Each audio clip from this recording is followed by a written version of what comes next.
Islamophobia is a neologism used to refer to an irrational fear or prejudice towards Muslims and the religion of Islam. The term has achieved a degree of linguistic and political acceptance which is utterly at odds with facts and reality. Let us firstly deal with the facts. Mohammedan Muslims are the only group on the face of planet Earth who show their anger, their destructiveness, their hate-mongering and their war-mongering on TV, in print, in their educational system, and in their speech, against all other belief systems, be they Christian, Buddhist, Jewish, Hindu or animist.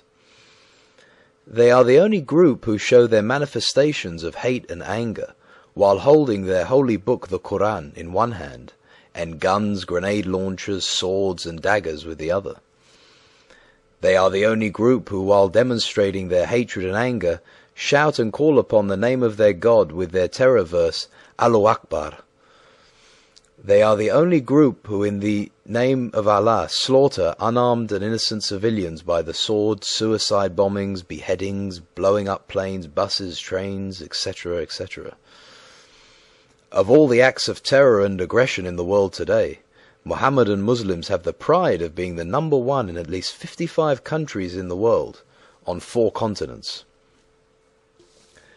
Mohammedan Muslim law, called the Sharia, discriminates unreservedly against the following: all females, even be they the followers of Muhammad; all unbelievers, such as Christians, Buddhists, Hindus, Jews, etc., all homosexuals, all sects of Mohammedan Muslims who do not follow their methods.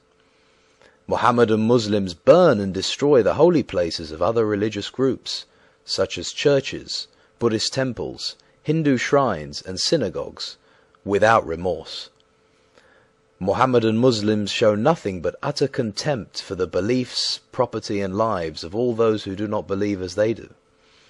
Mohammedan Muslims massacre, mutilate, rape and destroy the lives and holy places of other Mohammedan Muslims who do not follow the same path, such as in Iraq, Afghanistan, Algeria, Sudan, just to name a few.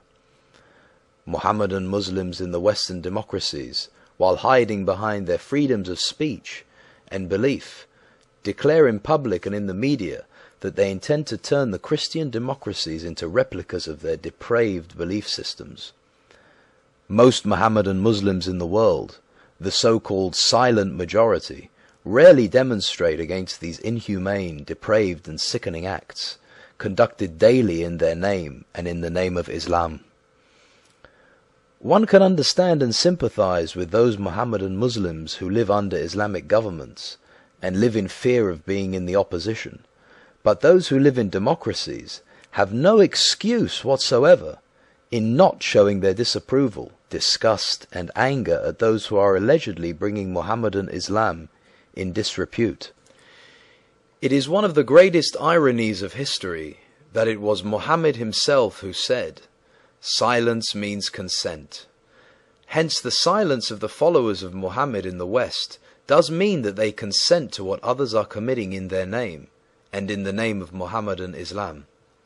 In fact and in reality, they have no choice, since those that the media erroneously call Islamic radicals are actually the truest believers in the faith of Mohammedan Islam, as they are in reality only following what the Quran itself commands them to do in hundreds upon hundreds of verses, to force into conversion, to hate, to war, to subjugate, to slaughter, to plunder, to rape, and to enslave all those human beings who do not believe as they do. That is the remaining 87% of humanity.